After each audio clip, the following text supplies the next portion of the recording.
3, 4. It works? It works. So I think we will slowly start. I'm just waiting for Kuba. So maybe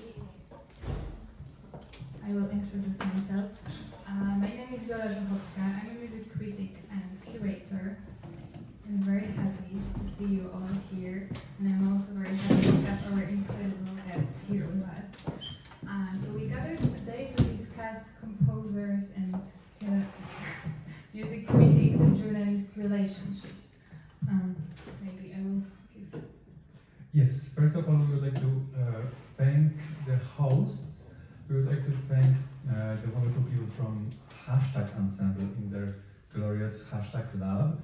And I hope they can hear me, but we would also like to thank Jerzy Kornowicz and the festival Warsaw Autumn for allowing us to do it as a fringe event of this festival. And yes, we will shortly introduce all of our guests. Yes, but before we do that, we'd also like to hear from you. So after our discussion, there will be a chance to also ask a question for our guests. And so, yes, let's start with introduction. So right here, there is Dominika Micał.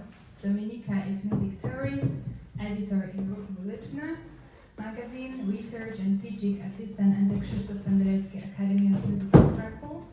In her research as a reviewer, she is interested mostly in vocal and vocal instrumental music.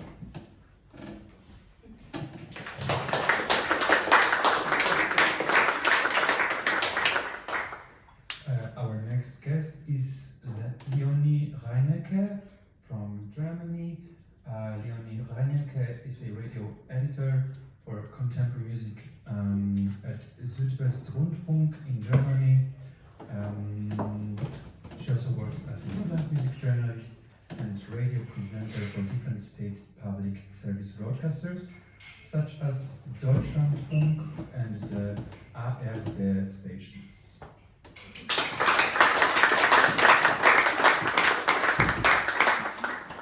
And next to Leonie is Bastian Zimmermann. Bastian studied musicology and philosophy in Frankfurt and now lives in Munich and works freely in the fields of music and performance as a dramaturg with, among others, the soloist ensemble Kaleidoscope, Yael Ronen, Paul Tsai, Amir Svilan, Alienor Touches. Please, if my pronunciation is wrong, just say it correctly. And as a publisher and editor of magazine Positionen, texted to Aktuelle Musik, which is right there if you're interested in, and as an author of various text formats. Furthermore, he curates the series Music for Hotel Bars at the festival Music Installationen Löwen.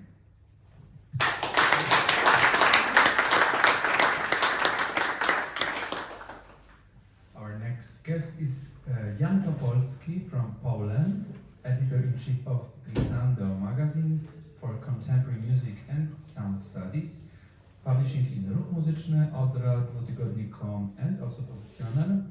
Recently PhD candidate at Nicolaus Copernicus University and gardener, landscape architect.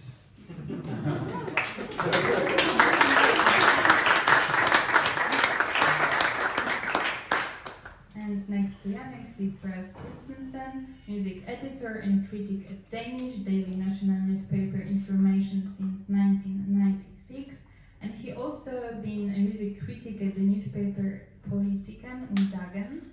He's also a radio host who has done music shows at the National Broadcasting Corporation DR for decades, and he has hosted the popular podcast Album.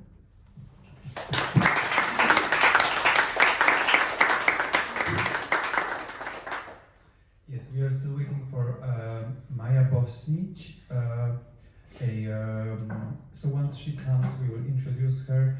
She will be late. She's coming straight from a rehearsal, which was so we're expecting postponed. her.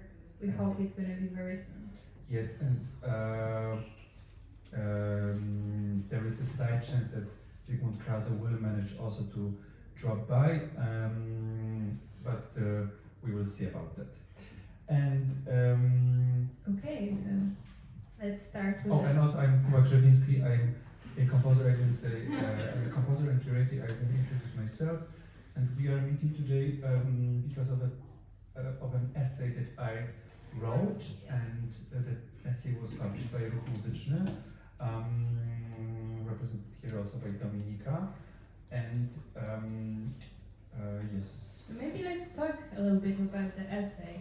I'm very curious, what was the idea? Why did you write the essay? Was there any particular event which was provoking for you to pick up pen and start writing?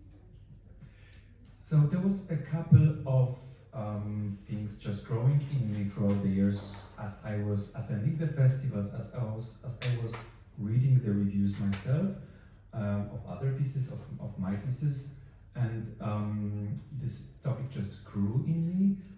Those were smaller issues consulted with the performers, such as often there's not enough space in a review to mention performers properly, but they often complain that they wish there was some slight just praise for them, especially if they do great work, which often they do. We are lucky to work with great performers often. The trigger for me was a review of my piece from a festival. I will try to not reveal the gender of the reviewer. So they wrote a review of my piece, which contained a meritorical mistake. They wrote about my piece only including one part of the piece. It was a collaborative piece, so it was a bit confusing for the reviewer, but I have clearly told them after the concert which part of the piece was mine, but then they just made a mistake in the review, cutting my piece to just a small fragment of my piece and just making a mistake, which was a bit the other parts of the piece were crucial parts for me. Anyway, and this could have been easily avoided if they had asked me in one message, and we do have contact through social media. If they contacted me and asked this one simple question, this could have been avoided. But of course, this was just a little trigger. And there was one more story in Poland of one composer who is a bit problematic because he had some personal issues with some of the critics, and I felt like, and not only me, some other people also felt like he has been reviewed in a more harsh manner than other peers, and this arises a question: does our personal relationship to the person, to the composer, should this inflict with the review? Is this the fact that there are some personal issues with the composer? Is this does this allow for a more harsher critique? Of course, it's a very complicated and complex question, but this question also was just growing in me, and those few things they are mentioned in the essay. The essay is online, and they made me write this essay. Okay, thank you. So the essay was originally published in Ruch Muzyczny magazine. So as we have an editor of Ruch Muzyczny magazine here, I'd like to ask Dominika, what was your first thought when you read Kuba's essay? Would you like to share with us?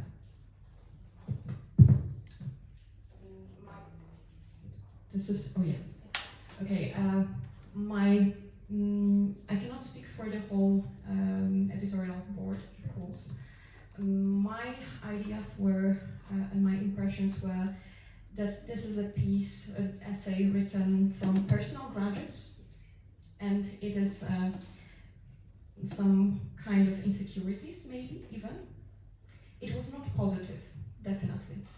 And also that it contains a very basic ideas that should be maybe written or told to very young critics. And it felt patronizing even. So it was not a nice impression, the first one, of course. But definitely we felt that it can start a discussion, and the discussion is definitely needed about it. So even if it wasn't pleasant, it was something important to do, to publish it, I guess. Okay, I see. And maybe it's also worth to mention that the Kuba discussion was published, and after his essay there was 3 responses. Would you like to tell us also about this? What kind of responses it were, and what do you think about the responses? Do you agree with them, or there was something different? Yes, we, as the goal was to start a discussion, we decided to publish the text with 3 responses. For the responses we asked young critics, because we felt that this text is definitely more directed towards those young, maybe even beginner sometimes, critics. Would you precise what does it mean? Yeah. Oh, yeah. What does it mean young? I would say just after university or even during the university. I'd say we start writing when we are 22, 23 in Poland now. So it was like, I don't know, until 25 you were young, maybe, as a critic. And it depends, of course, how many we write, how many we publish. This depends on the person, and of course how the person is feeling about themselves. I sometimes feel like a young critic, but most often, unfortunately, not anymore. And I'm, well, 32. So, Transparent. yeah, let's be real here. And the answers were by Joanna Kwapień, Marta Konieczna, and Bartek Witkowski, 3 our critics as well. One was critic-composer. This is, I think, important. And the answers were very elegant, I would say, but also contained opinions that this text is quite basic, and if we have critics like this, reviews that have important mistakes, it is a terrible situation, but it is like obvious it shouldn't have happened. And writing about it is like writing to the composer that, well, you cannot write for the flutist to play on grande flute to play G, small octave. It is impossible, of course. And so it was about that. The text, the responses contained talk about the ostracism by the composers. So being a critic is not pleasant position as well. Both parties are public parties in this situation. We also show ourselves here. And also about the blurry boundaries between PR and critics. And in general, to let us do our job, and we will let you do your job. This was the first one. The second one was about ethics, a little bit, of writing your text. And that maybe you used some other points from talking to people, but they were aware that it will be used somehow. About treating critics as a group, so some kind of collegial responsibility. I'm not sure if it's the right wording. Here it was about patronizing, of course, a little bit, and but in general, we agree about the basics. We agree that we should be truthful to what happened during the concert, that we should be able to describe the piece, that we have the responsibility, that being a critic is a responsible job. But the answers, and in the answers, maybe the most, they were all elegant, of course, and civilized. But the most kind, I would say, was from composer critic Bartek, who knows both sides, and it is like understandable. So, in general, we agree about the basics.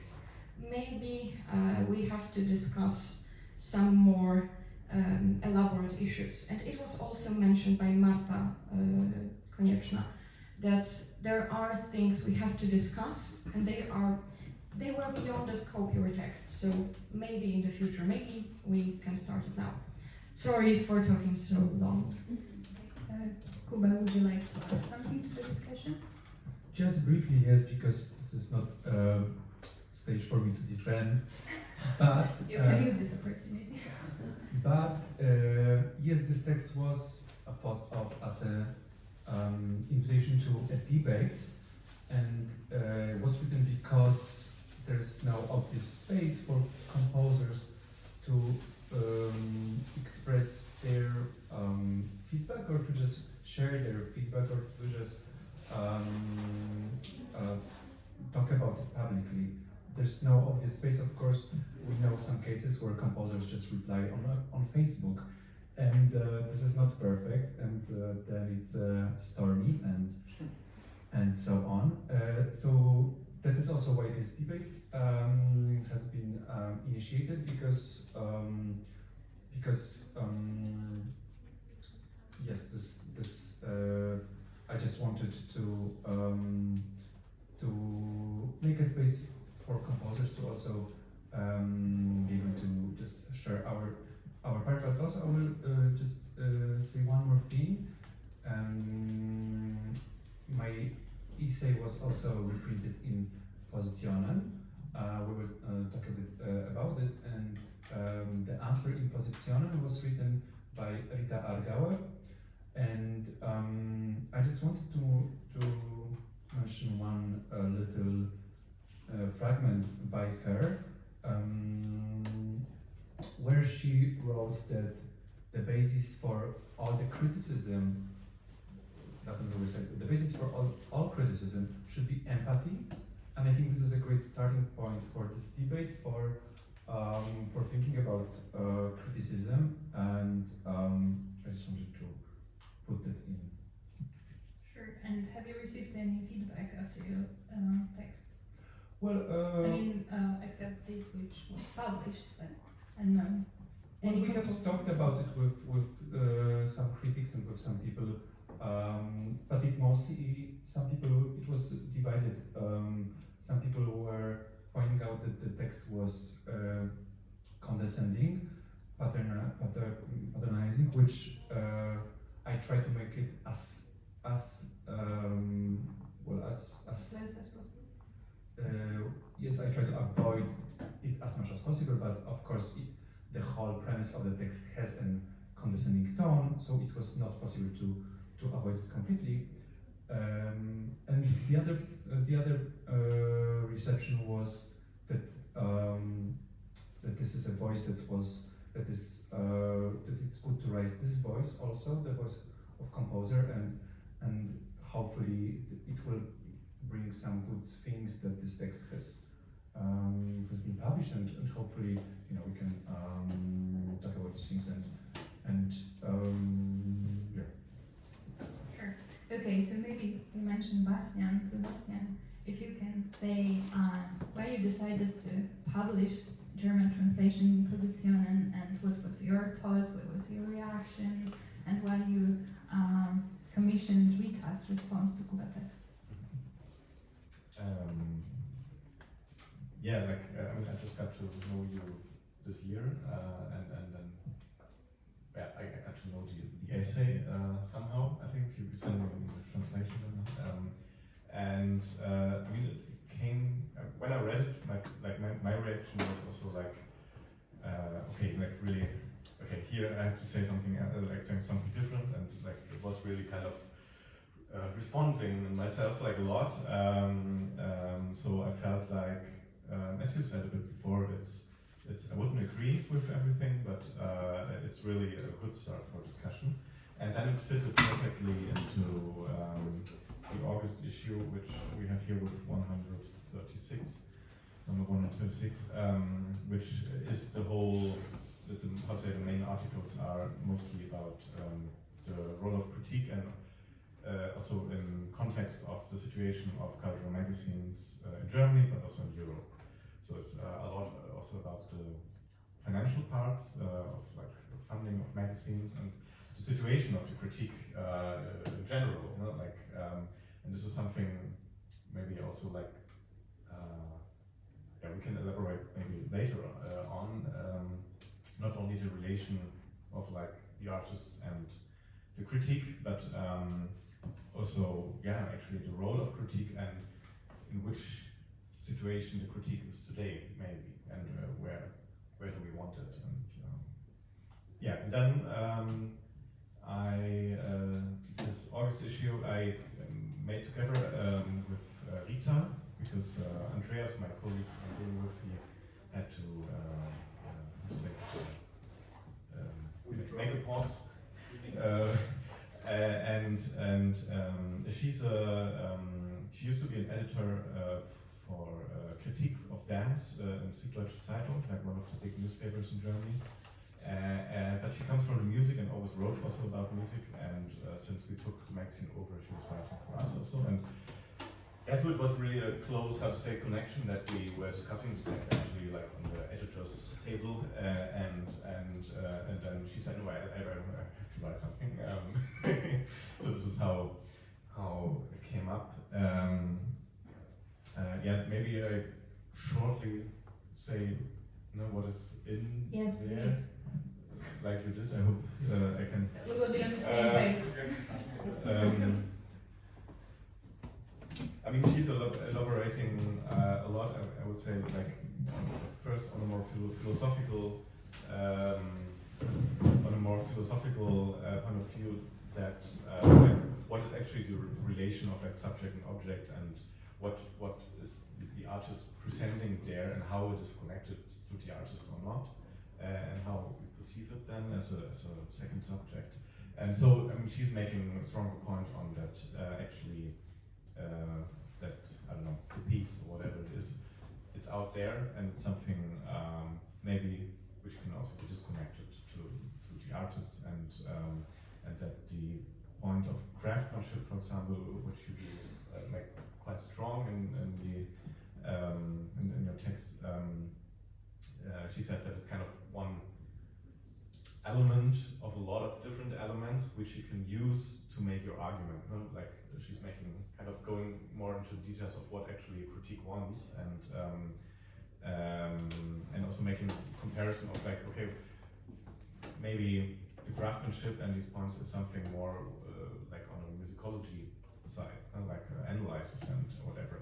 And analyze can be part of a critique, but it doesn't have to be. And yeah, so it's going this direction. And about the beer issue, she says that like you shouldn't write about the people who drink beer with. Wow. Okay, so maybe we can make a little pause here because Maya joined us, so we can. It's okay. We explained that you were at the rehearsal. Maybe we can get back to introduction part. So. Yes, Maja Bosnić. Am I pronouncing it correctly? Bosnić. Maja Bosnić is a composer and performer from Belgrade. She's drawn to impossible missions, absurd solutions, limited material, playfulness, uncertain outcomes, audience participation, treating instruments as ready-made objects of expression, and treating real-life objects as musical instruments. She obtained a PhD degree in music composition at Goldsmiths, University of London, and is currently working as assistant professor in composition at the Faculty of Music in Belgrade.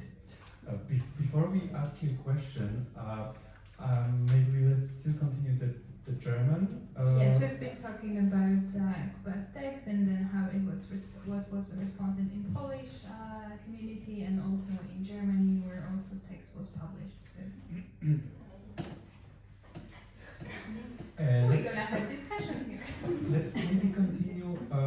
Bastian, was there some other just response from the readers or from the about both texts, or was there anything special that comes to your mind, or I mean it's just appeared also, no, it's very fresh. Just appeared, yeah.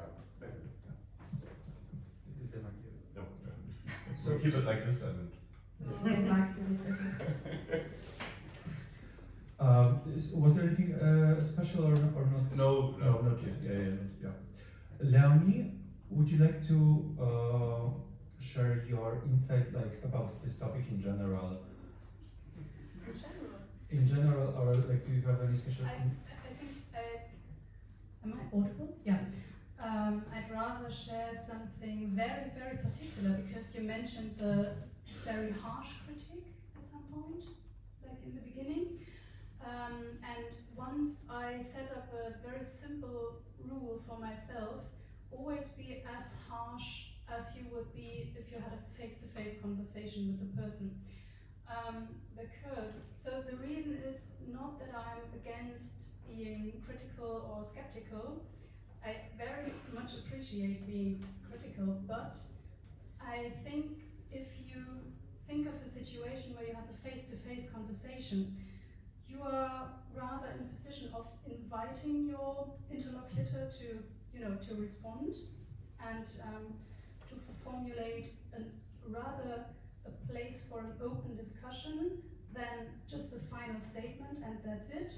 And also, I think it leads you to a position where you consider a little bit more what your arguments are, and you are forced to find very profound arguments to your opinion. So that's rather simple, but I think it works out very well. And also, I don't want to divide myself into two sections of myself, right? So the one very strict part who criticizes whatever piece or whatever person, and then is able to, disappear into anonymity, and then the other part, which is smiling innocently at the victim. I rather prefer to be. I know it's a complicated or difficult term, but I rather prefer to be authentic, like all the time. That's just one tiny aspect, I think, but this was what was coming to my mind. Yeah. Okay, so maybe now a question to Jan, because we also know you have a lot of experience in writing and talking about music, so I'm curious how you navigate this difficult relation with composers, and do you have any advices, or what's your thoughts on this? So I actually started my so-called career or like work Why as a so critic cold? with a very harsh critic on one very famous composer who already Would you passed tell away. us more about this? And it was like it was so maybe it's not a device. I don't know how you want to start a career. No, but it was like that. Of course, there was a huge gap and a huge difference of levels of acknowledgement and on the positions, of course, and so it was impossible for me, for example, like Leonie said, it was impossible even to imagine, to have a conversation face to face.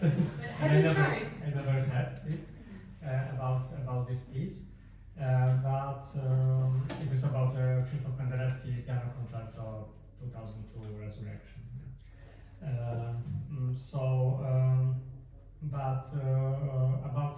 think what strikes me in Kuba's text mostly maybe it's about this maybe two things. Yeah, the first one is these relationships between composers, like private relationships, which are of course happening all the time, especially in Polish community, which is very I think small, and a lot of people are in different positions, are writing, are curating, are changing their heads, and very difficult to navigate this topic. And I remember when I was actually in Germany in 2005 on a scholarship, there was some kind of anecdote that, for example, if any theater critics will be seen with any theater director, he or she is like cancelled. She cannot write anything, because it's not appropriate, and it's not accepted in the. So I'm curious about Rita, for example, experience is still only a stereotype, or it is something which is really going on, or only. So this may be my question to you. How do you feel about it? Maybe there are some difference between also in Denmark and in Serbia, that there are some difference in of course in culture and in some kind of environment, how cultural differences, and I think it evolves there because also in the beginning Kuba said that it is difficult to write something harsh about people we know, and in the beginning maybe I have to admit it, maybe right now in the public, that I wanted maybe to prove myself and to public that I'm able to do it, and I wrote something very harsh about my actually my teacher of faculty in music, and I was quite critical about his piece, his concert, and he reacted then in the social media. No, it's not social media. Like in some kind of direct message, saying some kind of very harsh words also. So it was like and it was I think very I learned a lot from this experience, that I was trying to show off something, before him maybe also. So right now I'm trying to avoid it, and if there are some proposals, for example, we try what is this the boundary, like for example playing cards or having the holidays together is too much. Having a beer, playing cards, and having a dinner together, it's like what is the scale? So I'm trying, and I remember that also Krzysztof, who is editor of Ruch Muzyczny, once he commissioned me to write a review of the premiere of the works by some composer, not to name his name, because he didn't he didn't want to write himself because he felt that he's too close, like they are friends, and he shouldn't write. And it was also very thank you because it was some kind of not a thank you for commission, but thank you for the lesson as well. So that's maybe for now. Bastian, would you like to add something? Maybe also from the Positionen side. I mean, I can also respond to the critique and the theater situation. But at first,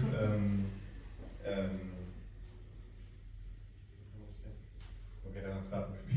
Otherwise, no, there's an anecdote when I started, when I started kind of as critique, like in university, and then found out that I don't want to become a big music critic, but I was thinking about it. And then I met one day on a festival in Frankfurt, like one of the big music critics, in Germany, who writes for the big newspapers and traveling all over the world for that. And so he was really kind of, okay, I saw him like, I can see how it is to be a music critic and learn from it. And it was actually the situation that I realized, no, I don't want to do like this.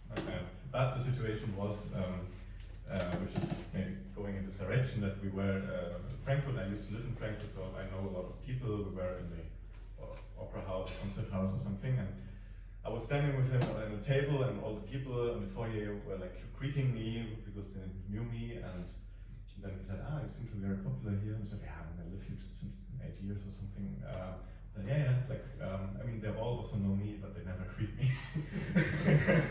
and this was the reality of his life, like even going to, I don't know, New York to a premiere, and knowing the people, but you don't talk with them. and he's setting this like as his own, not like a position. He's also deciding to do it like this. I mean, this is the most strong position you can maybe have in that way, and there are many positions in between. And this is what I want to say about Positionen, like because I mean our critiques, our critics, we always ask them how, when they propose something, what's their relation to the project or the artist or whatever, and we often ask like 2-3 times, like again and again, when it's an email or something, because at the end it's really maybe 30% or 40 where we say no, we don't do that, yeah, it's always a very individual negotiation, because there's always somehow was an involvement or not, and yeah, we really see it case to case, if it's too close, if it's, I don't know, too promotional somehow, or yeah. Which also brings up the other topic, maybe, which was we discussed a lot in the magazine. It's maybe also giving a different dimension also to the discussion here. Like the situation of critique today is that like the fees are so low that you actually can't live from that. So you need to write texts for other formats, and for most of the people who write for us, the situation is that they write for the festivals. They criticize also the year before. They wrote the program note, and you can imagine it's like it's totally messed up. And at the end, you don't. They are all their institutes they work for. So actually, what is then the critique they write? Right? And so our statement and the issue is that the formats of text kind of are really blurring into each other more and more because of that financial situation, which brings then the topic of how actually are these like magazines financed and not funded, and etc. To just mention that. Hopefully we will come back to the topic of the relationship between composers and critics later in the next round of questions. But let's go on with our guests. Ralph, would you like to share with us what is the Danish context of this situation? You come from a different background. You come from a background of pop music, but also electronic music. Is there some space for artists to reply to the critics? But also, you mentioned there was some controversy recently. Could you elaborate on that? Yeah. Firstly, I would say that people who drink beer will be absolutely not review in Denmark for sure. We have to be very strict on that. I'm totally outside of that. There should not be any connections.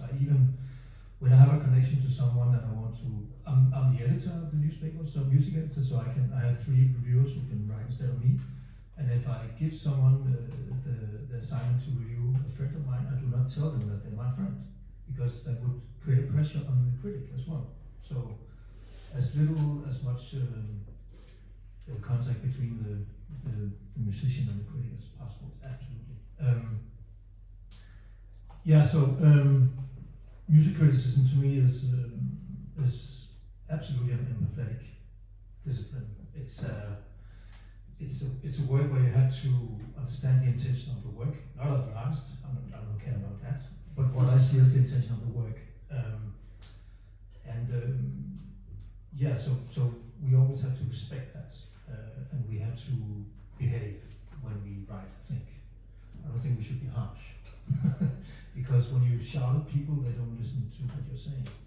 So I usually try to give constructive criticism. I can make fun of, Coldplay, because they don't read my reviews. And I like that. It's fun to write reviews and, killing them with arguments, of course, but in an aggressive way as well. I don't mind that. It's fun. It's part of our nature to be animals once in a while. But when it comes to being in a discussion, which is to be a critic, it's important to acknowledge that it plays a role to convey your understanding in a positive and civilized way. Yeah, so but my entrance into music criticism was actually also aggressive, but it was an act of aggression against a music critic. So I wrote to the newspaper where I now work, Information. I wrote a piece where I annihilated the two old men who were writing the popular music criticism of the newspaper. And it turned out that the one who was a music editor was quite he had quite an open horizon. So he actually called me and said, "Okay, well, come on in and show me what you got."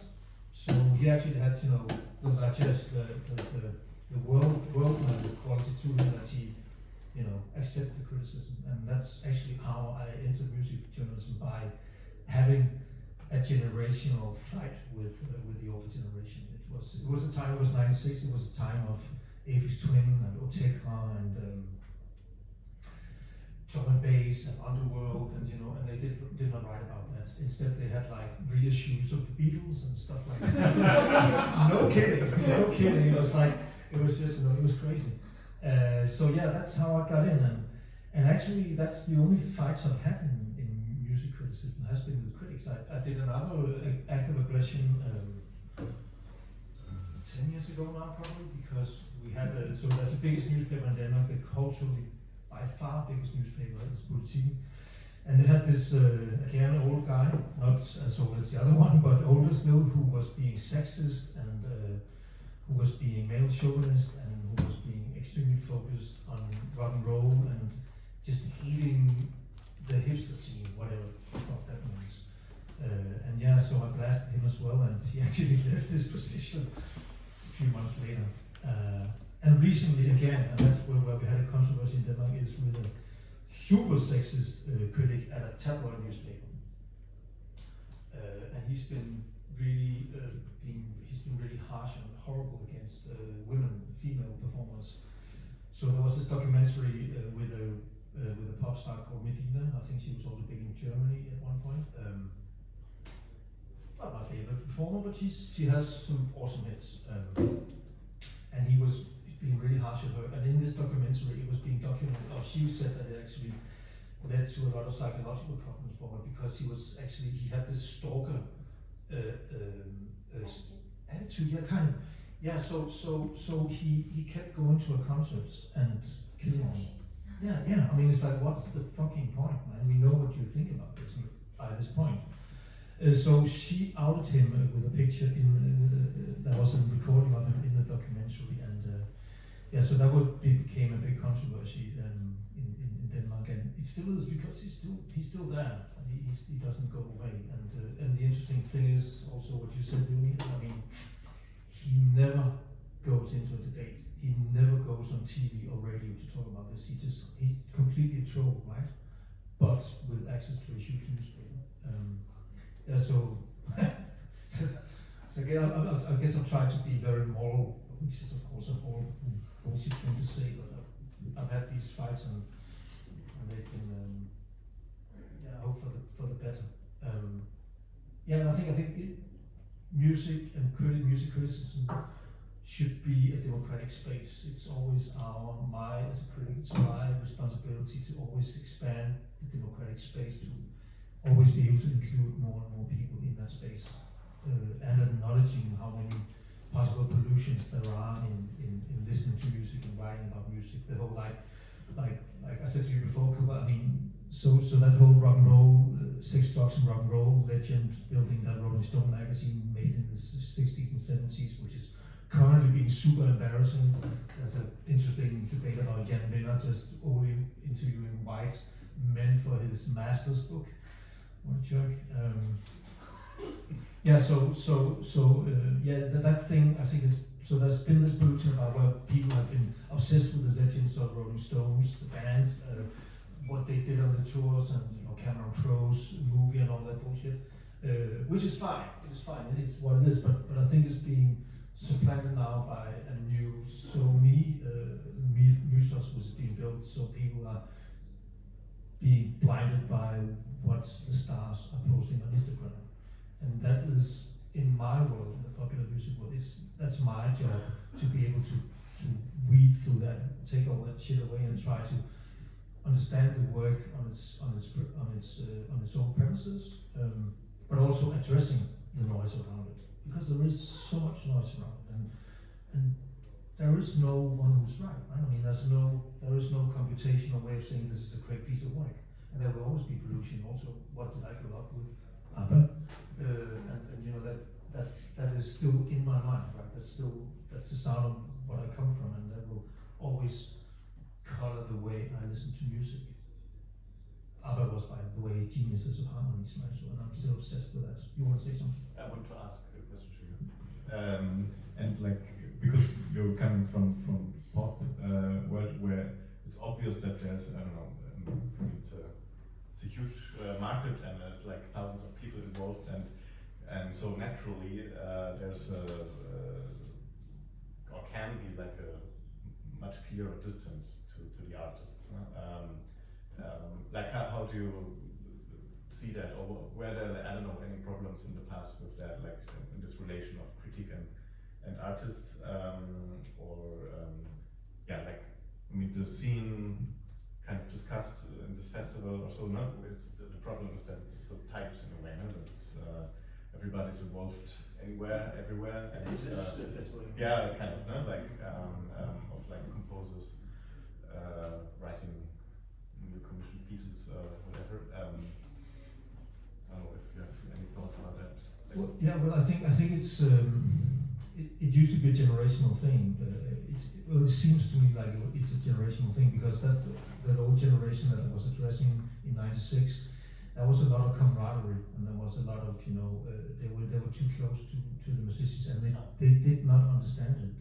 They did literally not understand what the problem was, because I think it's a big change, at least in Denmark, that we used to have the critic. I think it's quite like that all over the world, that the critic was right. It was an authority, like just below God, right? Who just said, this is a great piece of work. And I literally had a discussion with this old guy that I love and who led me to the newspaper about maybe he could be a little bit colored by infringement at times. Like, no, I know what's a good, I will know what a good song is. What really do you? I would like to know. So it's been like that. I think it's less like that now. And of course, in the pop music, I mean, I'm not going to meet Medina at any party anytime soon. Although I'd like to go to one of the parties. But so there's a distance, yeah. But also, I mean, I've entered friendships with artists, and knowing at that point that this is the farewell of me as being a critic. And I was together with an artist for twice, actually, for 2 times 3 years ago. And at one time the band said that we lost a great critic when you guys became. So but that's how it is, right? Then you have to let go. And I love that you interrogate your writers about connection with the artists, because I think it's important. I think it's important, and I should maybe interrogate them even 2 or 3 times as well. Well, just on that, in the discussion that you had in Positionen, one of the people involved in the discussion, Dr. Lena Eilers, she mentioned one point which I remembered. She distinguished the structural independence and objectivity. So what she meant, she meant that that if a critic knows a composer, it still doesn't mean that that the critic will not be objective, because the critic is not financed by the composer. So there's no economic dependence, and just the fact that they have a view sometimes still doesn't mean that they cannot keep objectivity. Of course, if they're friends, then it's a different issue. If they have a close personal relationship, but in Poland it's basically impossible to not have, like, we do have a beer sometimes with the critics, because it's a hermetic small environment. So it's and this is our way of celebrating our environment. And But still, what Dorota was saying there, I think, yes, we do not. It's still structural independence between composers and critics because we do not push pressure as composers on critics in general. Maybe my text was pushing the pressure a bit, but but maybe I was just shooting myself in If I may, the shoe. usually there are situations like this, and but most We will get often- also to Maya's Yes, soon, but that's just. Usually, but most often those are the reactions after a critique, and it doesn't. It can happen if the critic was wrong. Of course, I did once write too harsh thing. I think we all, or almost all, started with too harsh things, and then we learn. Well, I still believe in my opinion. I don't believe in a way in which I put it. It was too harsh, it was without basis in the text. So the composer had some right to be pissed off, actually, and write to me very unpleasant things. Not publicly, though. And, but sometimes after situations like this, you stop writing about that person's music, because you're afraid, just.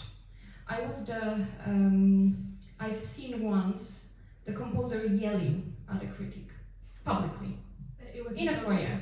Yes, it was in Poland. I don't go outside, but the composer, it was some composer and some critic. Yeah. So at one point, you just stop writing about that person's music, even if you like the piece, even if you think it is worth something. It works both sides, the empathy. We are both parties who put their art in public. And yes, empathy is something very important. Sorry, I think Maya. Yeah, maybe we can go to Maya, because I'm very curious about your thoughts on this issue. And if you want to share with us any experience, for example, have you ever received bad or very harsh critique, or how you deal with this? Yeah. Also, how it is in Serbia, or maybe a bit more general in Balkans, if you have that insight, or London. Yes. Okay. Yeah, I'll try to be quick. And Serbia is a very small country, and obviously Belgrade has a very tiny, small contemporary music scene. We only have one, it's not large, but let's just say just one contemporary music festival. It's called the International Review of Composers, that supposedly anyone can send scores to, but traditionally all the professors at the academy need to be listed with one piece at least, with some people added, some weird coincidences. Yes, so that is contemporary music, even though most of their styles are neoclassical. So but it's been opening during the past few years. The first time my piece was on it was in 2018, which was a great surprise to me. And since then, it's been the same person selecting for the festival, which is also an issue. Sorry, I'm just digressing. But it's a bit more diverse nowadays, I can say. Still, at least 50% of it is neoclassical music. I guess correlating to this, critics' reviews can be very different as well. So you have critics who are in favor of neoclassical music, this whatever they think is proper, intelligent music, whatever, I don't know. And so they think my music is dilettante and is just absurd, and they find it as an offense. However, I never really intend this. I mean, sometimes I'm deliberately unpretentious, and I want to put this out in music sometimes. and playful and open to audience as well. But they see this as a comment on, as a negative comment on Weber. So yeah, I received a critic where one of my pieces was called Dilettante, and with this, it literally has doodlings in the video. So they just had it as a confirmation that it's some pointless, childish, whatever play. What does it have in the video? How did I feel? No, what does it have in the video? Say again. Oh, it just had doodling, doodling. like literally hand doodling. An amplified harp that never really plucks a string, just does beating, scratchings, and things. So overall, disgusting. So overall, it was appalling. It was appalling. And so this person just did a radio review, and he said it was dilettante and pointless. He just said like 2 or 3 sentences about it and moved on. And then he praised in other pieces that in overall, I didn't even feel bad. It was kind of an interesting, funny experience even, because from that I just understood the perspective and I understood the context, and so I guess in my world everything was in its place. But unfortunately, I do feel a pity that I guess we still move in some of these very strict frames, that we still have ideas of what comes in and what has to stay out of certain contemporary music context, and that we don't have more open minds about it. I do feel pity about that. That there's still this, how shall I say, established circle of traditional conservative, should I say, I don't know, stakeholders or just guardians that think things should not change ever. And so yeah, I feel pity that that's the case. However, the same person asked me to do a review of my double CD 2 months ago, and I was happy to send it over. And I don't know if he did it or not.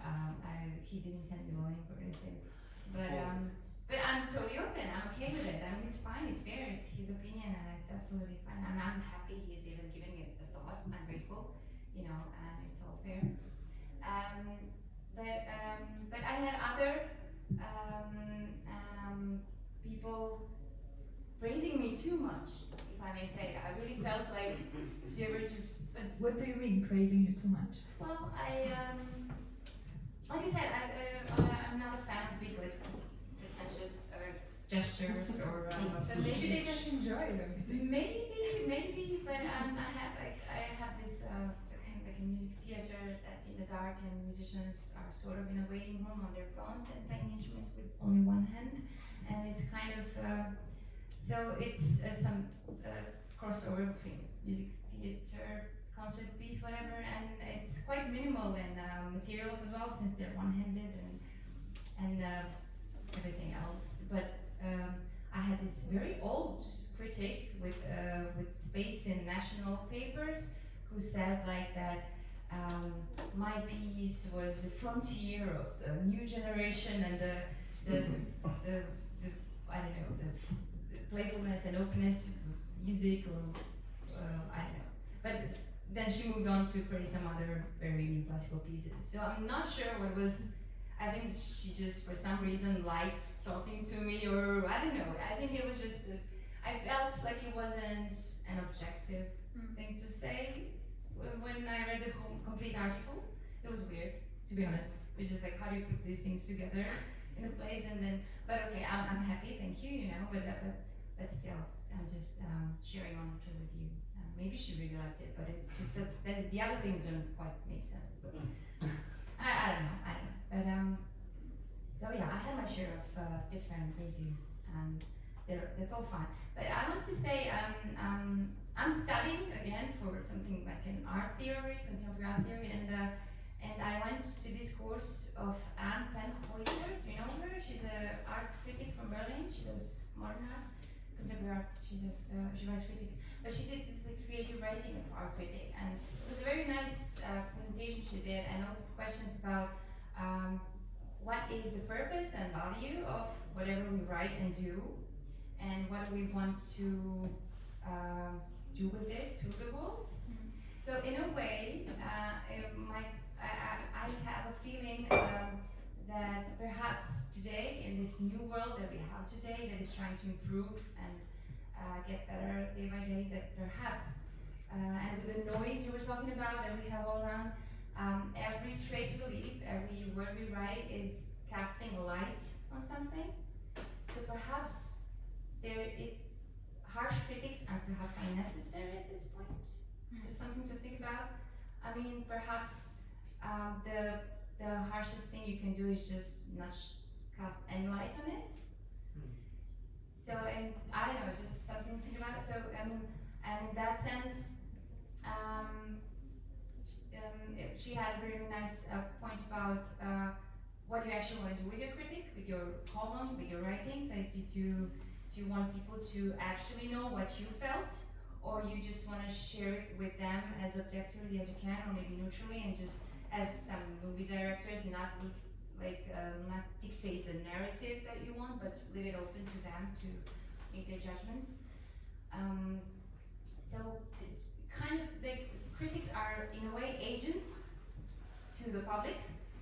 So they're sort of inviting, in her sense, to exhibitions, people, but in our sense, to somebody following somebody in the future, or going to concerts, or following somebody to see what they do in the future, or just checking out. So in a way, criticism is there to maybe just, point out the things that are there, and let everybody decide where they want to go. I don't know, maybe that's just too liberal for me. But I think in this liberal writing, again, you can very carefully and very suggestively point out and guide your way towards the things that you think, of course, you can only state for yourself, deserve more attention or not. So it's just something to think about, I think. And yeah, just not casting any light on a piece or work is a very, very, very active act on its own, I think.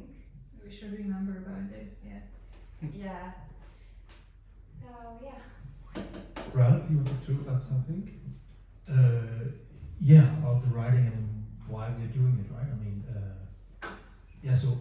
so I with all humbleness, I think I try to make an example of how I think we should approach the world, culture, people, something that I'm not able to do in real life maybe, but in my music criticism to listen without prejudice, as George Michael would put it, but also to include the body in the experience. I think the body is so often out of the equation when you're a music critic, at least, and to try to be as sensed. It's such a bodily thing, and when I see concerts at this festival, I mean, so much about the body, right? I mean, but so much popular music is, except the voice maybe, is without the body, but we're still being affected with our bodies, right? So with open senses as much as possible, having open senses when we read the work. And then I also think you were talking about description in your piece, right? How to describe music, or I think something like that. Anyway, I remember reading Olga Tokarczuk, which you are obviously familiar with. Flights, her long book about traveling, I would say, and disappearing. And she says that travel books are killing the experience of going to a new country or city. And I think that's a very interesting point. But I also think with the right description of music, which would not be the normal, but just to open it up with crazy metaphors or weird approaches or weird bodily effects that they have on yourself, I think you can open up a piece of work in new ways, and I think that's super important. And that's partly because that's partly one reason what I do. Because there was another music critic before that guy that hired me at Information that I read when I was 16 years old, and he was hearing all these things in the music, and I bought the record and I couldn't hear it, and I was like, okay, I have to listen deeper and okay, and where's the bass, and what do you mean by this, and then I understood in the end that this was his language, and I had to give my own version of that, and in that way enriching, I hope, the listening experience for new listeners, because it will always be a challenge to listen deeper and deeper and deeper to music. Yeah, thank you for that, Leonie. Yeah, I just wanted to ask you about your radio experience, but you just raise your hand. Yeah, I wanted to say something about the topic of description as well, because yes, you mentioned it in your text. You said, yeah, okay. So the point of description, because you mentioned that you read a lot of reviews, and in the end you didn't really get what the piece even was, and you demanded to have a little bit more description. And I think Rita, who replied to the article, she said, well, no, it could be boring to have too much description of a piece. And that's something I don't agree on, because I think description is incredibly interesting, actually. So, for instance, as opposed to cinema, in music we don't have the prohibition to have a spoiler, right? So you can tell what a whole symphony is like, and then afterwards you can listen to it, and you won't enjoy it less. It's the contrary. You will enjoy it even more if you have read an article about it, whatever type of description it was. Because I think the reason is that there is no way to have a one-to-one translation of music into words. So the act of translating music into words is already a huge act of interpretation and of being creative and of creating something like your own piece in a way. And in a movie it's different, because there is a story and there is a scenery, and probably a lot of people would describe the same thing they see and the same narration. And in music, music is much less translatable. So that is why I think the whole topic of just trying to describe what it sounds like, what it is that you hear, can be so interesting, and you can have a lot of different ways to do that. You can try to use music theory. Music theory, just having music theory is a foreign language, so it's interesting, and I think it's lovely to have it, and it's lovely to be able to get some music theoretical things and artistic moves within a piece, but it's a foreign language for a lot of people, so you have to find other concepts like metaphorical concepts, as you mentioned, and there are lots of different ways to describe music, and I think this as a first step can be so exciting that perhaps the part of being critical and the part of judging can be just one aspect of a text, so that you perhaps shouldn't focus too much onto at least that's my opinion, when you write about music, shouldn't focus too much on the judgment aspect itself, but just on the way of describing or finding a language to describe music. Dominika, you wanted to add something? Oh, yeah. Then we will I would agree with that very strongly, that the description is important, and maybe the difference between music, especially contemporary music and cinema, is also in that in music we very often listen to the piece only once. There is one concert and there is nothing later.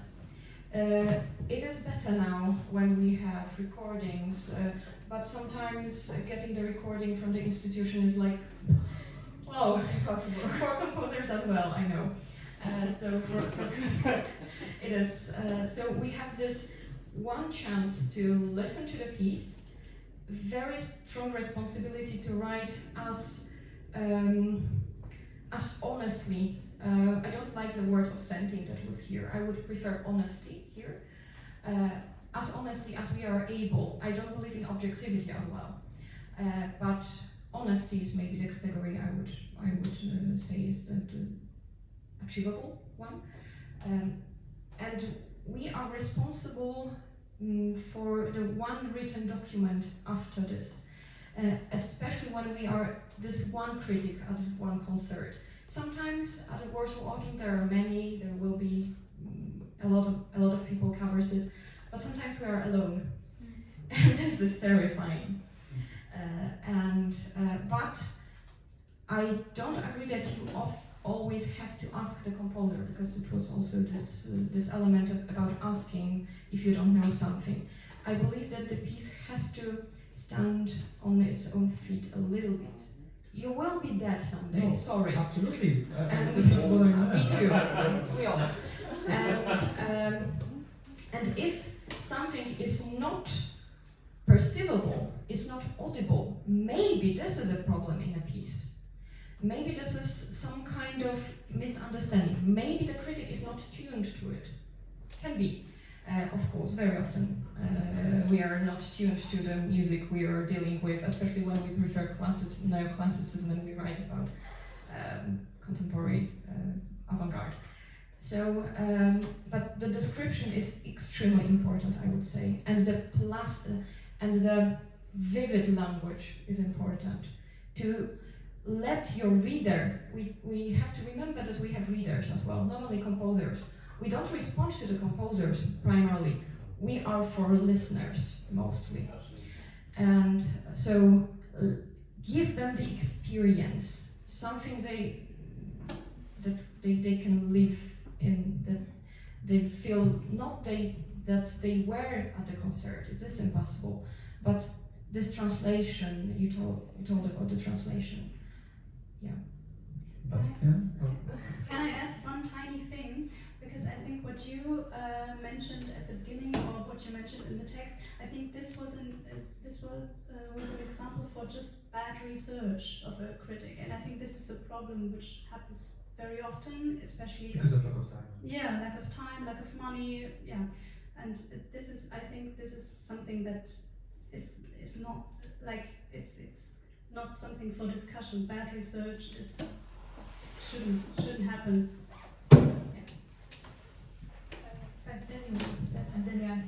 Yeah, at the end now, like you came to the point which I wanted to add also, like to whom actually this review, critique, or whatever directed, and yes, like it's for the readers of like listeners and people interested in music, which is maybe like in your essay, Kuba, like it speaks a bit out of this kind of tight, small scene where there is this kind of problem that you know each other, but actually maybe it should be more about that you maybe take it more professionally in a way, that you say, okay, no, there is a division even when we know each other, and I know quite some artists, like my partner is a theater director, and since years she never reads any review about what is published about her, because she did it 2-3 times in the beginning when she started, and she realized she can't deal with that, because it is not about her, it is about the piece she produced, but as she produced it, she kind of feels connected to that, and is in a very vulnerable position, but maybe it's not about her, it's about the piece. So she just decided, no, yeah, like, I let it be there somewhere, whatever, like people think about stuff about that, maybe I don't need to care, and what you said about the description, like I have one example where I didn't ask the composer, when it was years ago, was something in Donaueschingen, Pasowski, and he wrote a piece where each instrument, for example a violin, was playing something, and the sound of the violin was put in a cello, and the cello was playing with the sound of the violin inside on top of it.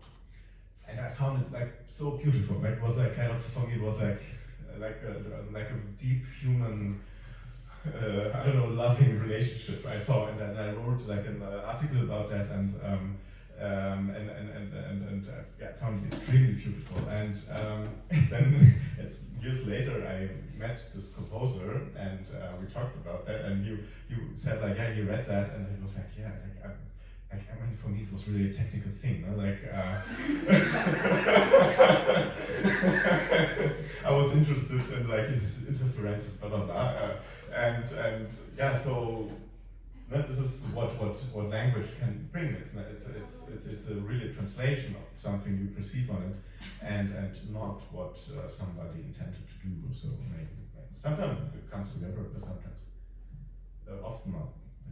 Yeah, and you also I wanted maybe to combine this some of threads, like about this dilettantism argument and about the craftsmanship, which you also mentioned in your piece.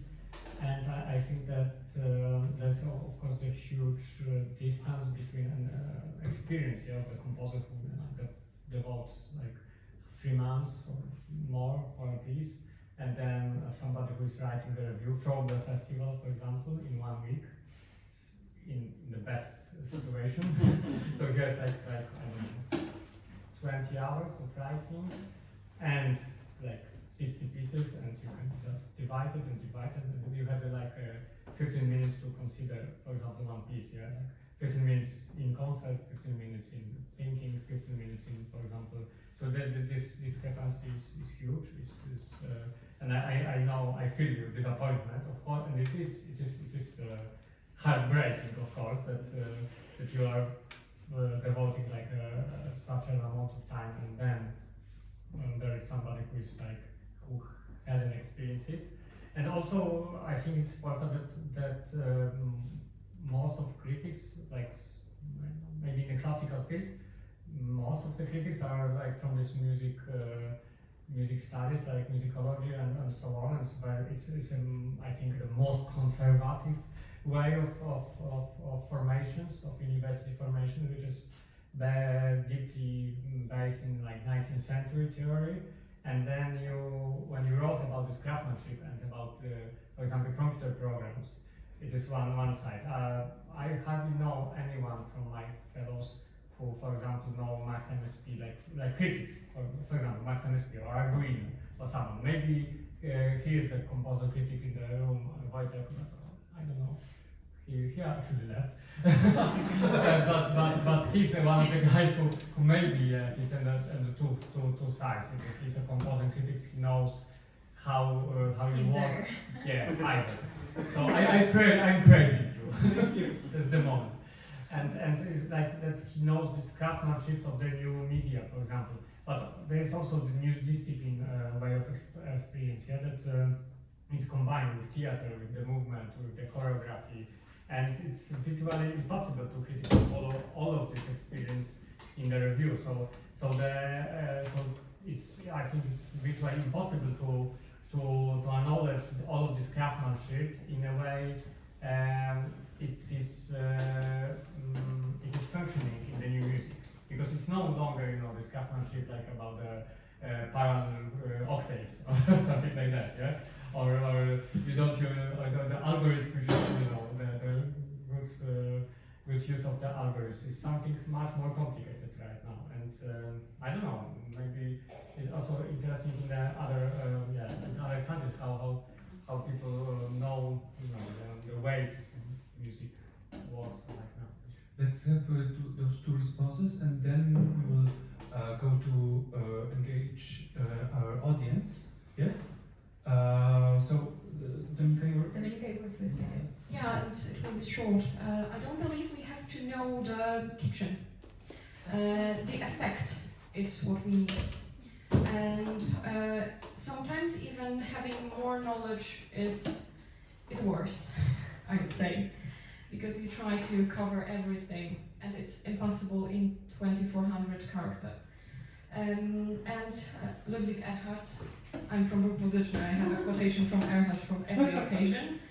And he said something like this: I don't have to know how to make a table, to know what a good table is.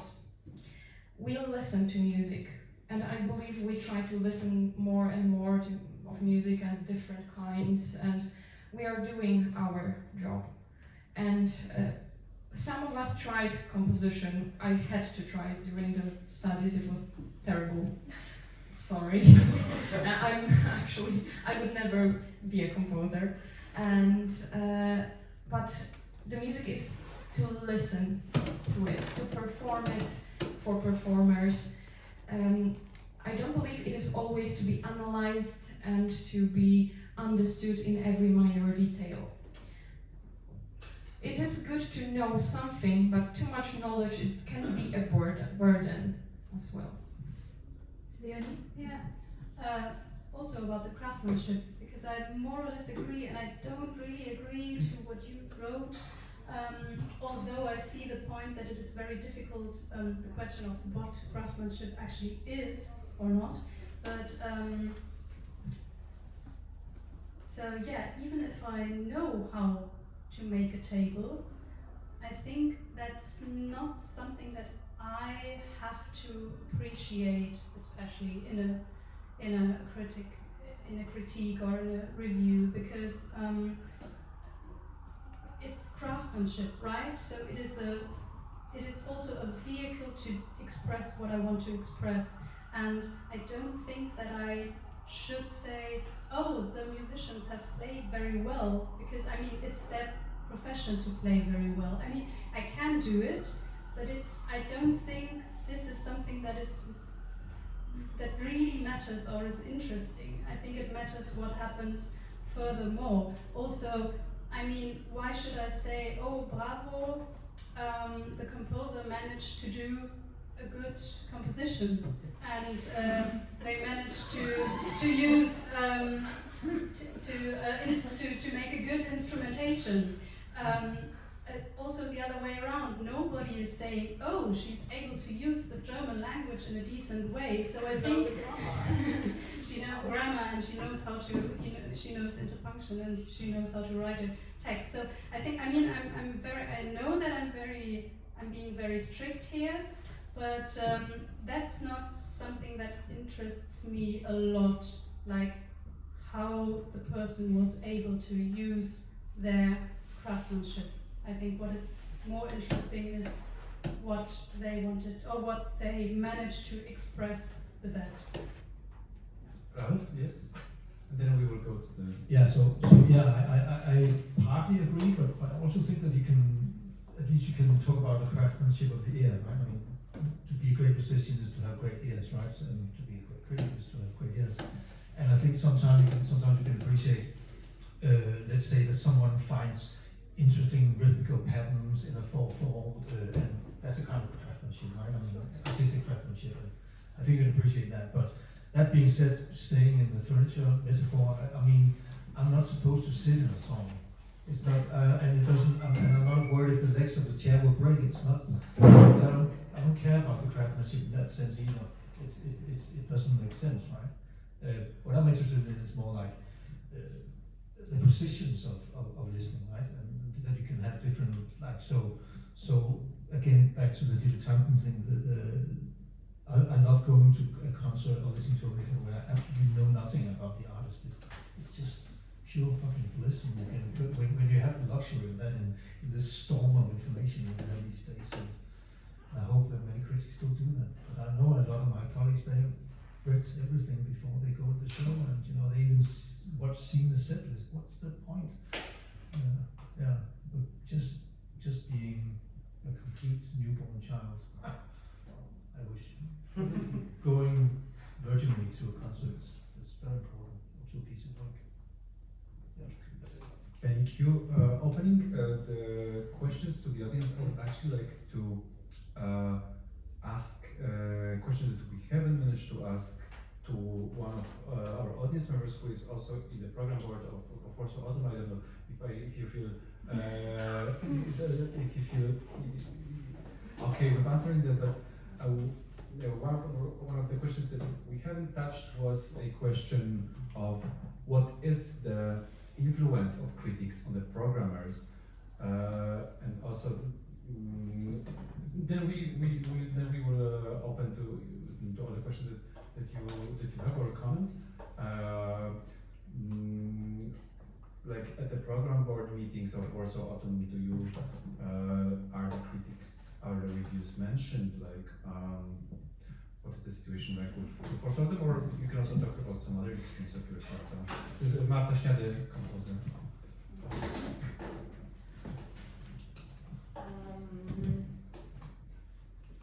Always after the festival, we read all the reviews, and we have this meeting, like evaluating the festival, what we can do better, what we could change. I think it's a problem that many of the members of the programming board are composers, and they feel very. They sometimes feel offended, like personally.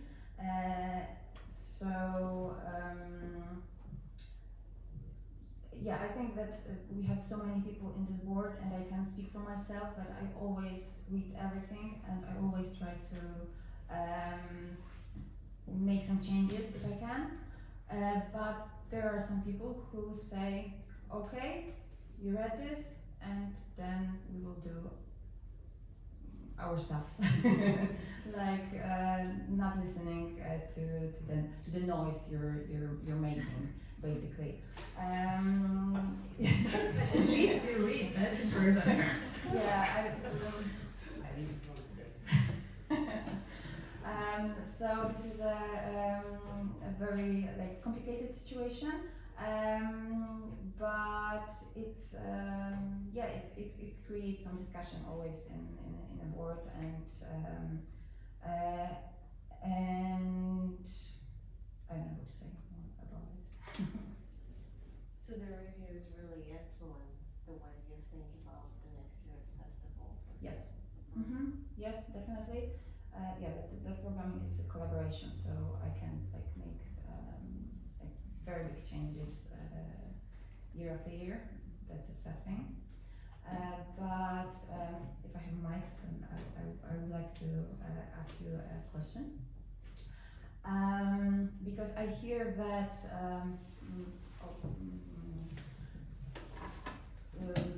like the most important thing for us as composers are the reviews after the premiere, right? It's a very emotional thing. We work, like Janek said, 3 months, 6 months, 1 year on the piece.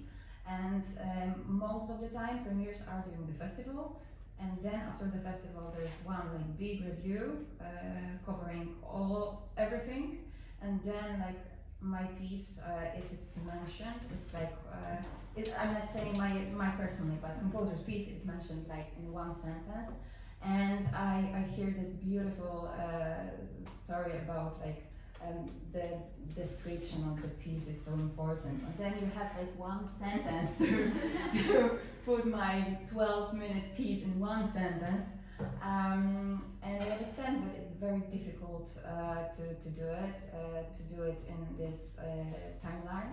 So, and of course, I think in pop music, if I read a review from Beyonce's, for example, concert, I can go to another one, right? In this society, we don't have so many performances of one piece. So, what's the point of writing? Do you think you are like necessary? Because I feel that writing about music, I don't know, about composers, about like big articles, this is important. But are reviews of contemporary music still important? What do you think?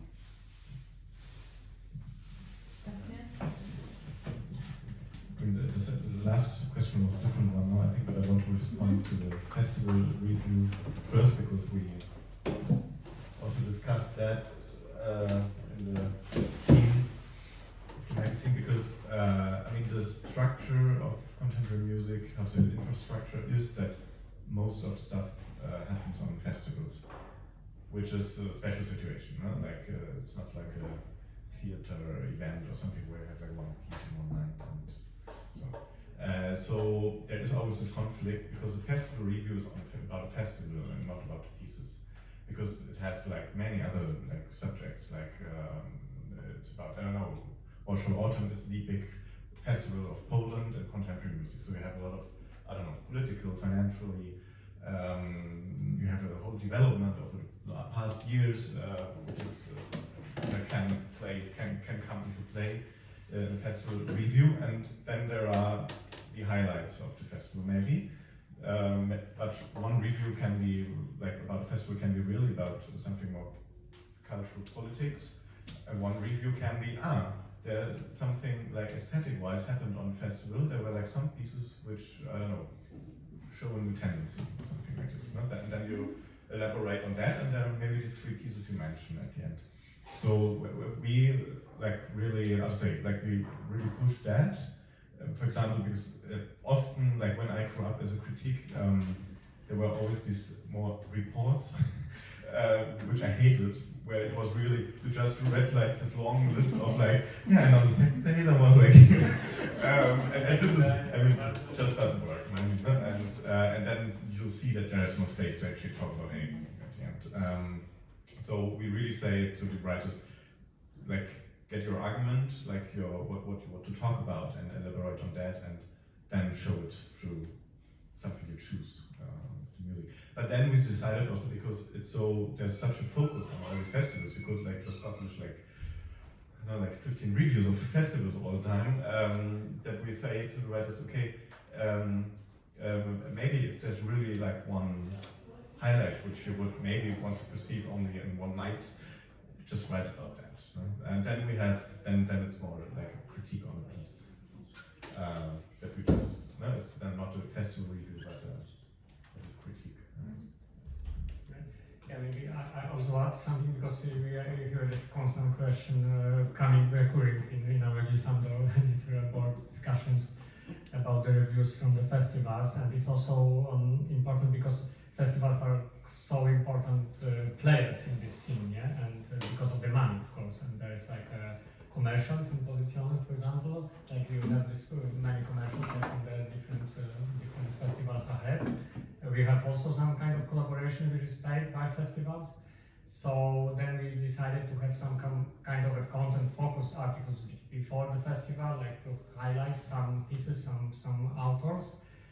And in the reviews, maybe the same policy like like yours, that we want to focus on context, like building a context and having like some kind of currents, trends, tendencies, because it's impossible, of course, to write about singular pieces. And when you write about pieces, there are some pieces are missed, and it's terrible. I've been experienced like many times that, for example, I met some composer at Warsaw Autumn, and you wrote about the festival last year. Why my piece wasn't mentioned? And I was, oh, sorry, I just it was a different state of mind. I don't know. So it's impossible, yeah. And we tried once in this summer. It was 10 years ago, actually. Maybe Viola, you took part in it. I don't remember that it was about the cycle. No, Dominika, you took part in it.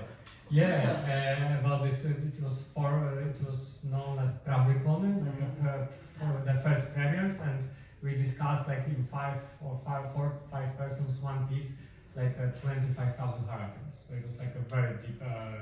With the score, without the first time, with only listening, only after the event, then with the recording, the second run, and the third run with the score. So yeah, it was very time consuming, and I don't know, maybe rewarding for some 5 composers we chose this time.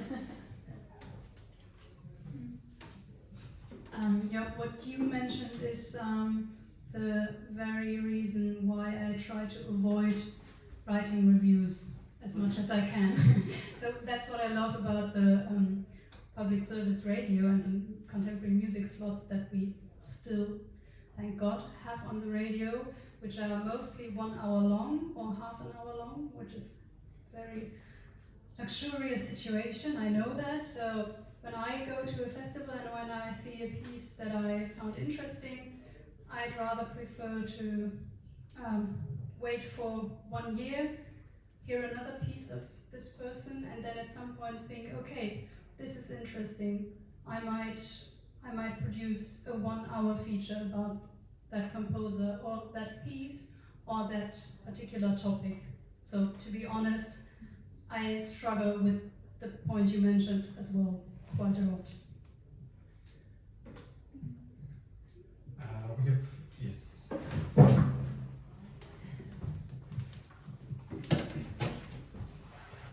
Dzień dobry, I'm Moritz Wedel from Swiss Public Radio, Swiss Public Radio and Television's Arts channel.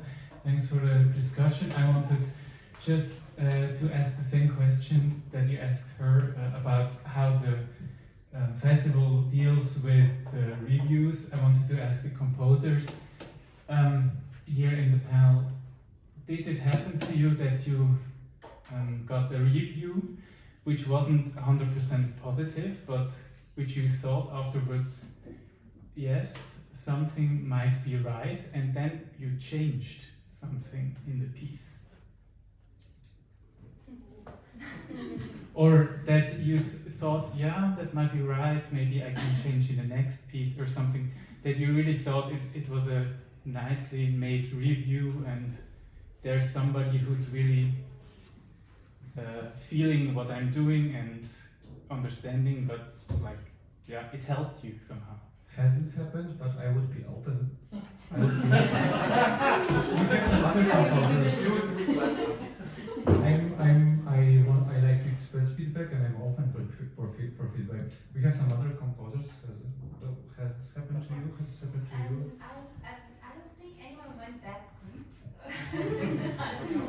But I do remember one person who's not actually from music. I think she's a poet who has a blog, and then she went to this festival in Serbia, and then she wrote really nicely and poetically about my piece, how it reminded her of, I don't know, rainfall towards the end or something like that. But she was scared for the performers. She said that at one point because they're using cards on string instruments. They're just doing all the stuff with plastic cards. And of course, I counted this with performance also and addressed these questions. And then I was just like thinking how, you know, they always complain what we do with their instruments, and then seeing that someone who's outside of music is finding this a bit intimidating just made me question. And yeah, so I opened my mind, like, okay, did I really have to do it that much? Yes, I did, but okay, I'll think about it next time maybe. Also, I have one piece that is for ear protectors, and it's, you're supposed to listen to it through the ear protectors, so you listen to clouds of sounds and you're feeling it in your guts and everywhere. And it's very loud, and some people just find it intimidating as it is. Some people love it completely as an experience, but some people find it frightening, and there have been reviews, they just say this was unpleasant, moving on. Oh, yeah. But it makes me question. I'm open. I'm not like, how dare they? You know, I never had this reaction. I'm like, okay, oh, I'm sad they did not give it a thought and went into it deeper to experience it. But I understand, you know, they were intimidated. Thank you.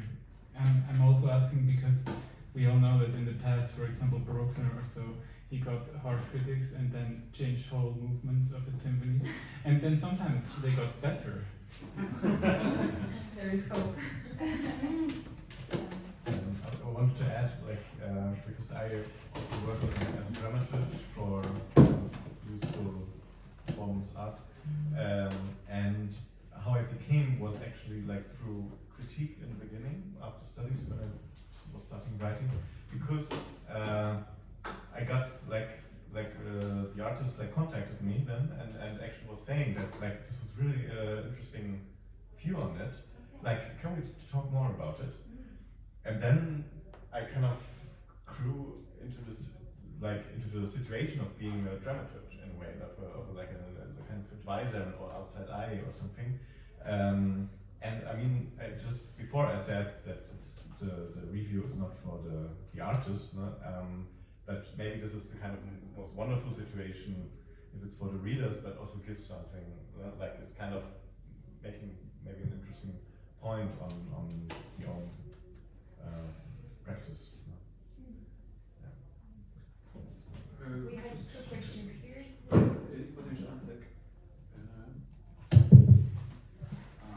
Okay, so first of all, I would like to raise one issue that I think is important in understanding the relations between the composers and critic and what we write, because we are not on the equal level in terms of amount of workload and economic output of it, because you get a commission, you work several months or something, and we, I think, more or less know composers who live off commissions. I don't think we know critics that live off only writing reviews. Oh, you do? Okay. I hope so.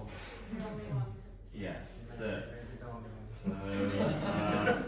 And you know, because we go to the festival and we go like every evening for several concerts, several hours, and then we have to write text which is always too short to write about everything we would like to, and we get like 100 zlotys, which will be like 150 euros. So 20 euros. 20, yeah.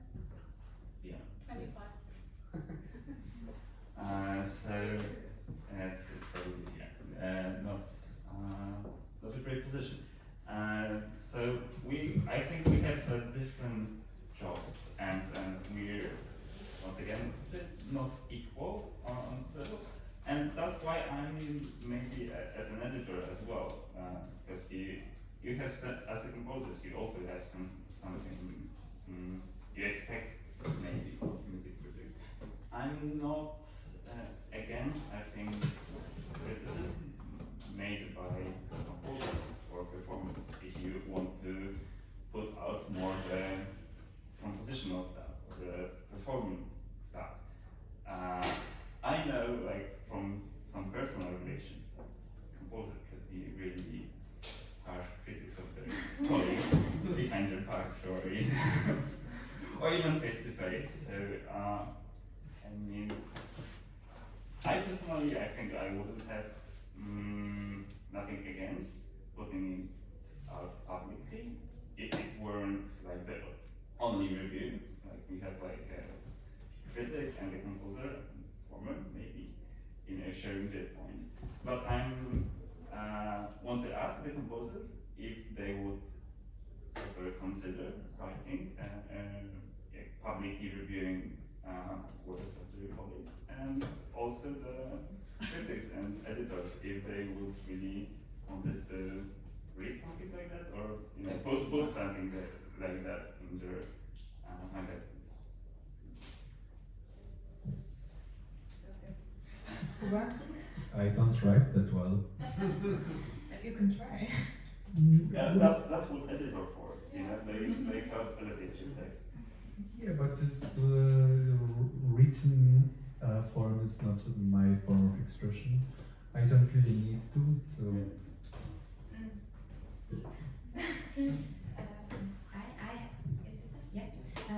I actually struggle even telling my fellow friends in their face that I really think this didn't work. So I would then step away from that because I just cannot do it. I mean, maybe knowing the struggle they go behind and knowing how, music is a living, live art, so many things fall just unplanned, no matter how many rehearsals you had, many things just don't work out, which is the beauty of it. the risk you take, but also, so I'm just so careful of judging, and of course, if I really like something, then I would probably, climb on their head with questions and talk about it. But if I just don't find anything in it that moves me, or I felt like a value of my minutes sitting there, then I would just probably still say that's very interesting. Thanks, congratulations, and move on.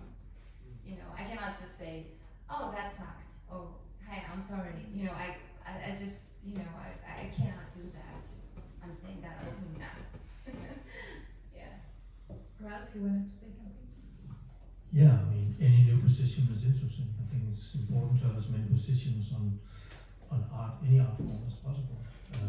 I'm trying to make a teen academy currently. It's pretty difficult to find the right people, but because I want the teenager to have a critical voice in music. So yeah, in that equation, of course, artists would be super interesting to have as a part of the conversation. I can say something too.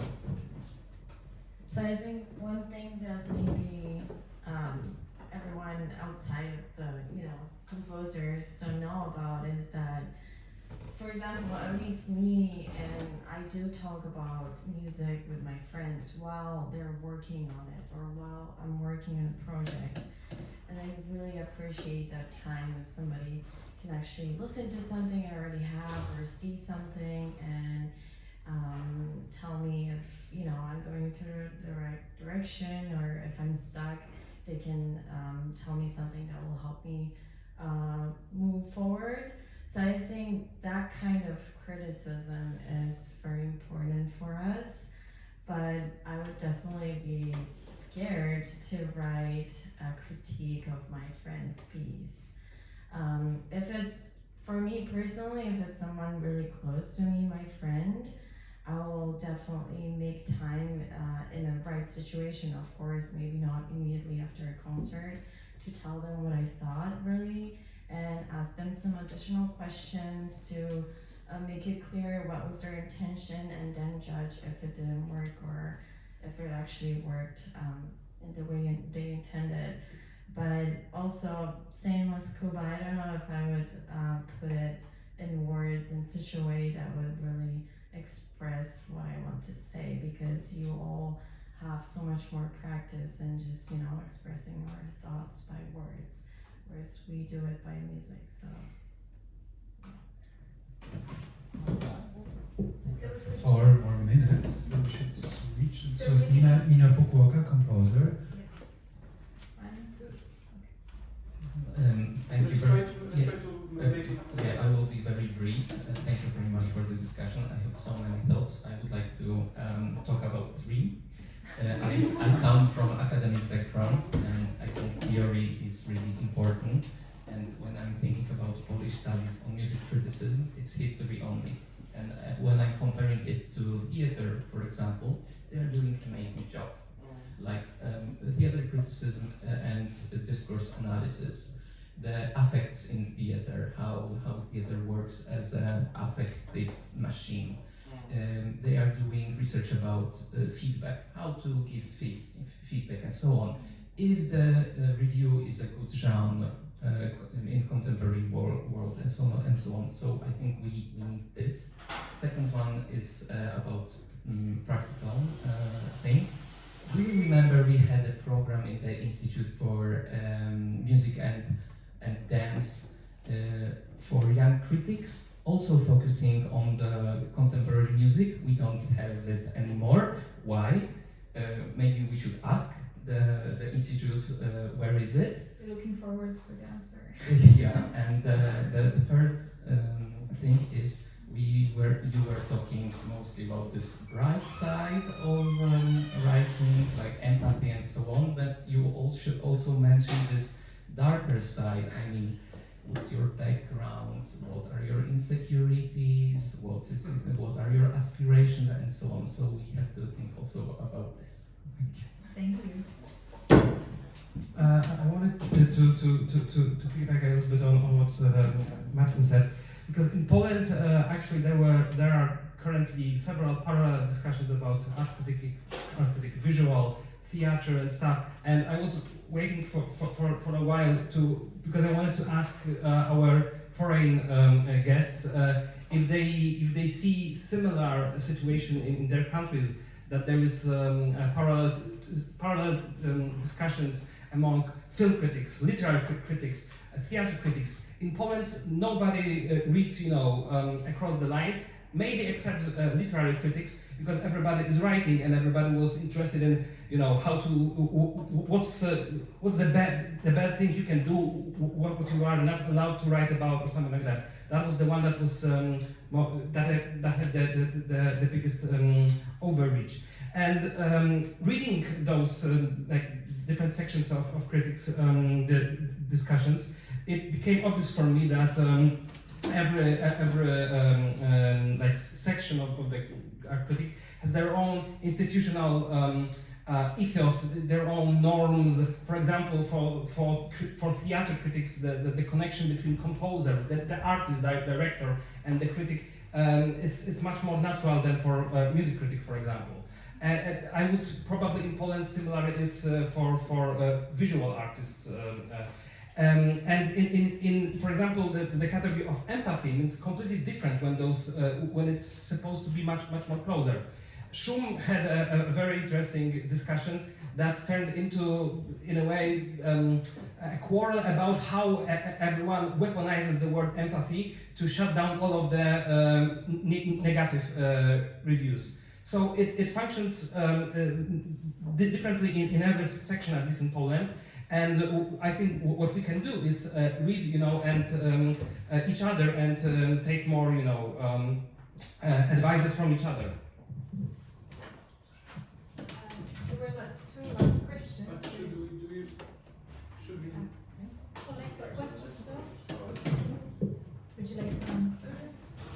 Yeah, because you asked about similarities.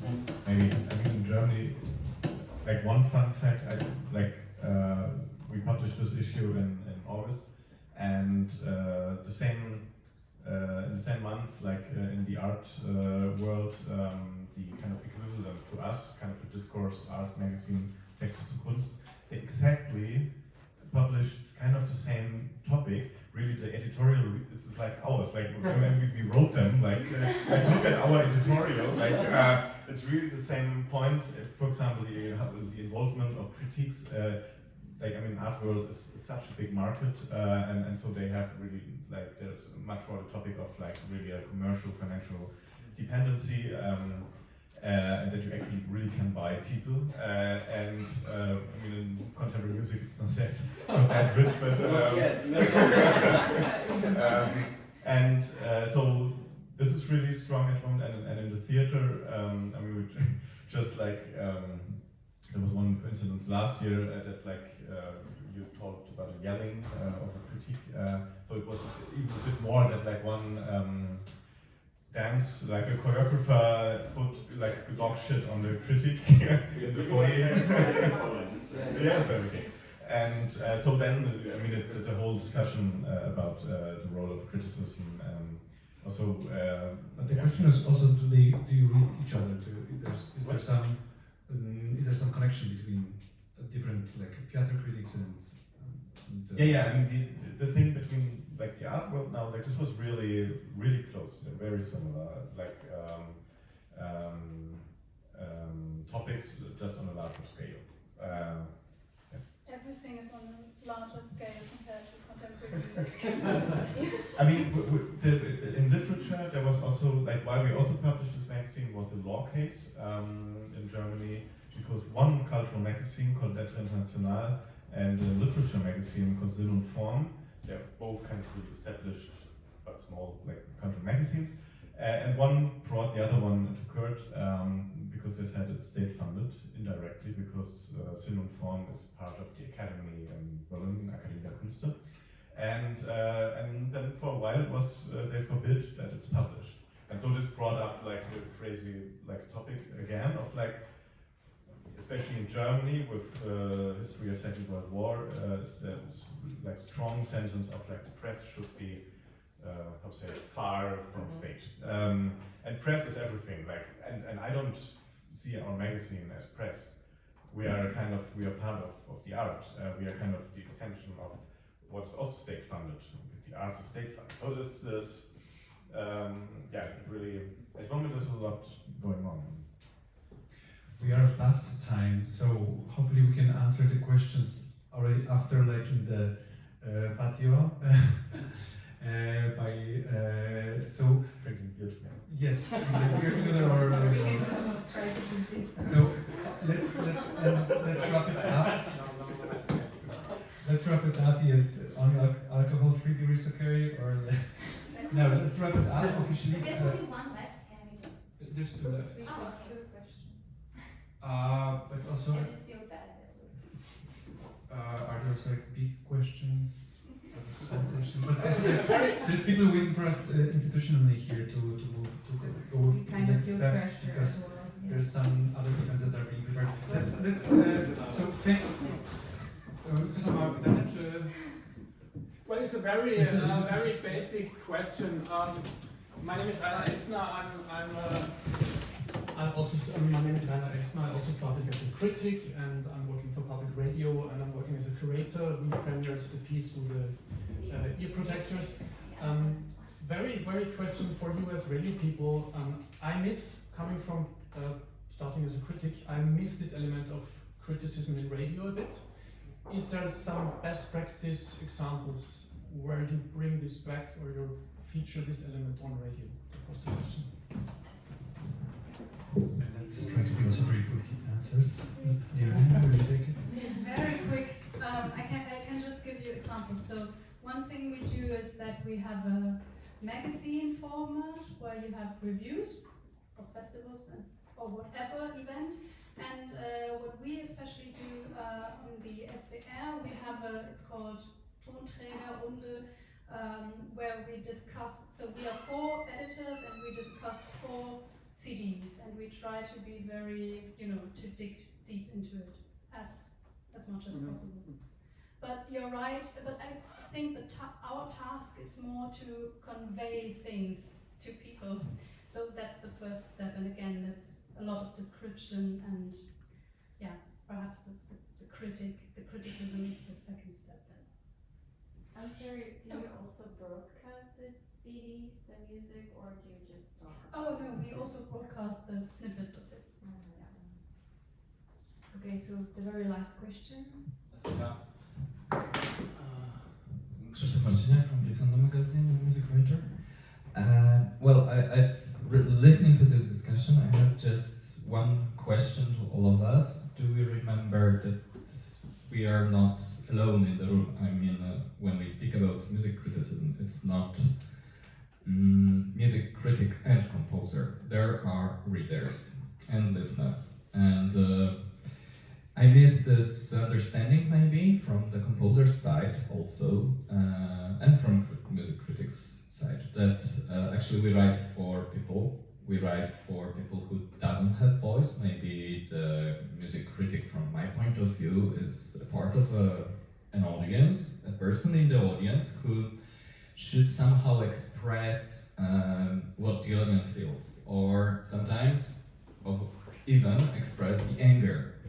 Anger because something was ununderstandable, because something was, I don't know, offensive or something like that. So this is not only about giving advices to the composers. This is also about giving voice to the member of audience, or specialized member of audience, who is criticizing what he or she or they heard. And I don't know how to. Do we really remember that music criticism is something, written music criticism is for readers, it's not for composers? That's something I really missed during this discussion. I think that's what Dominika said. Yeah, we said that earlier. It's emotional. Yeah, I believe it is. And a critic is a listener. I believe in it strongly. Maybe with some more background, more knowledge. And critic is a part of the audience, but we also have to remember that one person will never speak for everybody. We are subjective always. We try to be intersubjective. We try to be objective, maybe even, and sometimes we feel what is going on in the audience in general as well, and we are able to convey some kind of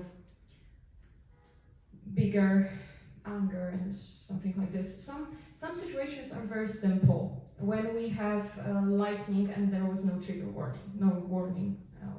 This is something that is happening, unfortunately, and this is something that I think we can very easily point, and we can be the person who speaks for all of the audience. But if something was understandable, intelligible, unintelligible, we are this one particular person. We are a part of the audience, but Martin said, we have our preferences, our insecurities as well. So, and we have to be aware of them when we write, I guess. We should wrap it up, yes, but... okay, perfect.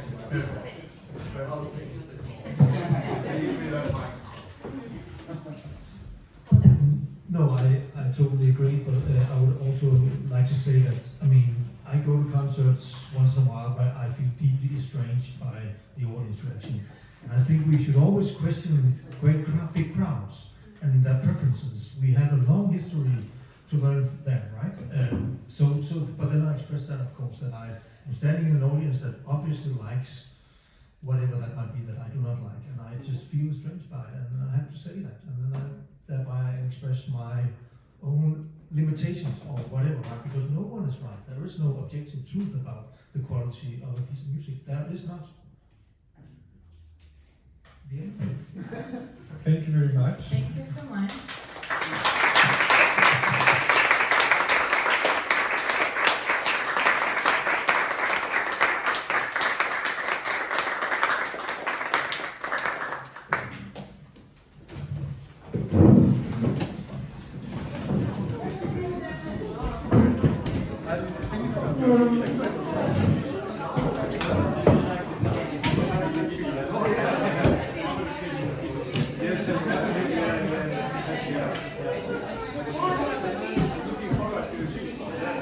I will not have any review.